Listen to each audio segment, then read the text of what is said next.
मैं आपको शक्ति का दूसरा सिद्धांत बताता हूं।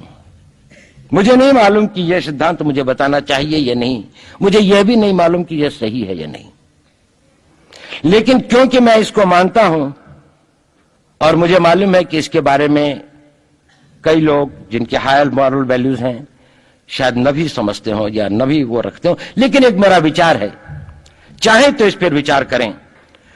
सब नहीं तो कुछ न कुछ लोगों को शायद इस विचार से कुछ सोचने की और कुछ करने की प्रेरणा मिलेगी। इतिहास दुनिया की सबसे बड़ी अदालत है, इससे बड़ी अदालत कोई नहीं है। सुप्रीम कोर्ट में क्या हुआ, हाई कोर्ट में क्या हुआ, लड़ाई के मैदान में क्या हुआ, इलेक्शंस में क्या हुआ, ये सब बातें आती हैं चली जाती हैं, बाद में रह जाता है केवल इतिहास। और इतिहास का निर्णय हमेशा उसके पक्ष में गया है जो शक्तिशाली था।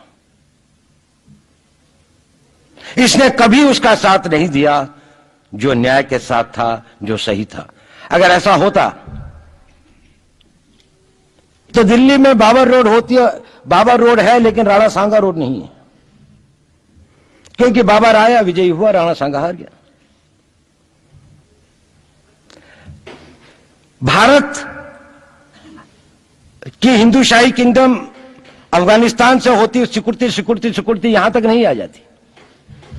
हमने किसी पर आक्रमण नहीं किया, हमने किसी के जीवन मूल्यों को नष्ट नहीं किया, हमने किसी के धर्म ग्रंथों को और धर्म स्थानों को नष्ट नहीं किया। शायद हम न्याय संगत थे, शायद सत्य भी हमारे पक्ष में था, लेकिन शक्ति हमारे साथ नहीं थी। इसलिए इतिहास ने हमें उसकी सजा दी। इतिहास ने हमेशा उनको सजा दी जिन्होंने विचारों को कर्म से और न्याय को शक्ति से अधिक महत्व दिया। अब मैं ये नहीं कह रहा हूं कि उसको उसकी तिलांजलि कर देनी चाहिए, ये नहीं है कि न्याय का अपना महत्व नहीं है, लेकिन यदि कॉन्फ्लिक्ट ऑफ इंटरेस्ट हो तो शक्तिशाली बनना ज्यादा आवश्यक है। भारत धर्मगुरु भी तभी बनेगा जब एक शक्तिशाली भारत का निर्माण होगा।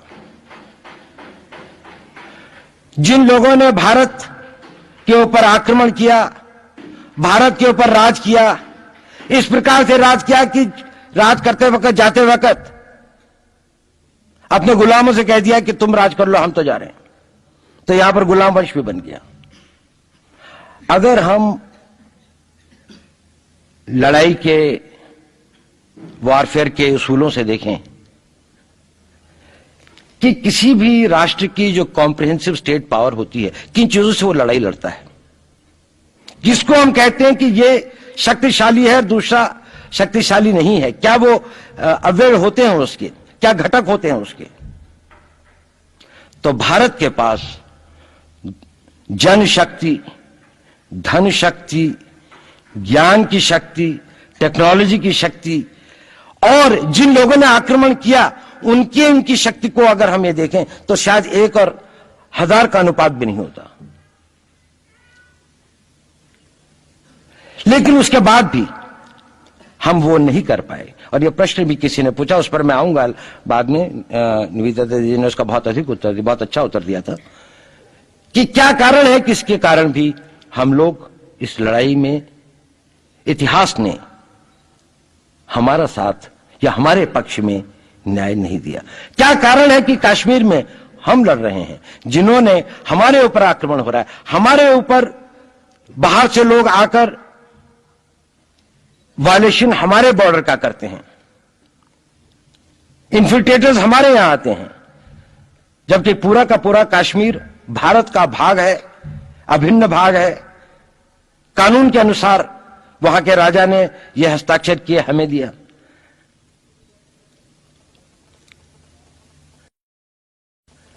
क्या कारण है कि करोड़ों की संख्या में बांग्लादेश से लोग भारत में आते हैं, हम बाड़ लगाते हैं, वो लोग वहां से मना करते हैं कि आप हमारे आदमियों को आने दीजिए, और हम कुछ नहीं कर पाते।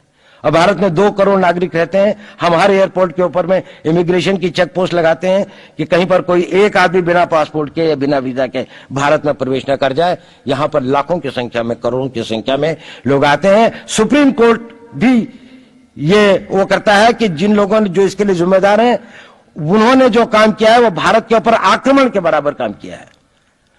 और वही सरकार उस सुप्रीम कोर्ट के 25 जुलाई 2005 के निर्णय के 3 दिन के अंदर में एक नया अध्यादेश जारी करके उन सारे के सारे कानूनों को फॉरेनर्स एक्ट के अंदर में इनकॉर्पोरेट कर लेती है, क्योंकि जो वो आईएमडीटी एक्ट था उसको सुप्रीम कोर्ट ने नल एंड वॉइड कर दिया।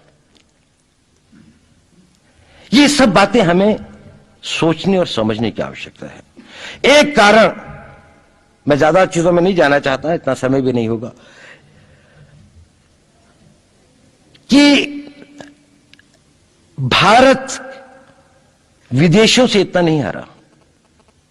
अंग्रेजों ने भारत के खिलाफ कोई लड़ाई ऐसी नहीं जीती जिसमें कि अंग्रेजों की फौज में भारतीय सिपाही नहीं थे। चाहे वह पहले बंगाल नेटिव आर्मी थी, 1857 के अंदर में सिखों और गुरखास ने उनका साथ दिया। जब सिखों से लड़ाई हो रही थी तो बाकी लोगों ने उनका साथ दिया। हमेशा नेटिव आर्मी उनके साथ थी। जब जब आक्रमण वेस्ट से हुआ, चाहे वो पार्थियंस थे, चाहे हून थे, चाहे मंगोल आए, बाद में मुगल आए, तो लश्कर कहां बने? वो तो थोड़े से लोग आए थे।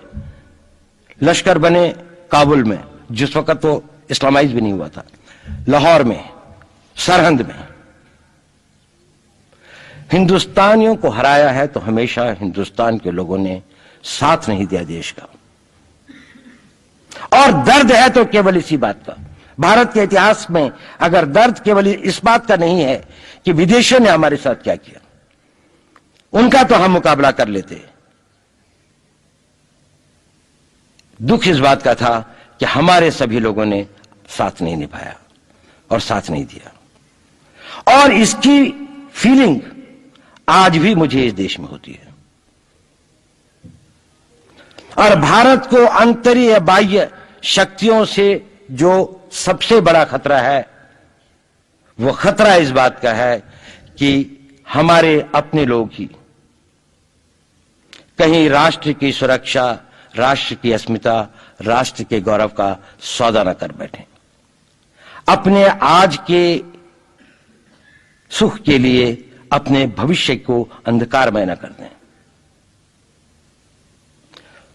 और इसके लिए जो जागरूकता चाहिए, इसके लिए जो ताकत पैदा करनी है, वो ताकत केवल समाज के अंदर भी पैदा की जा सकती है। उसको केवल आप लोग कर सकते हैं।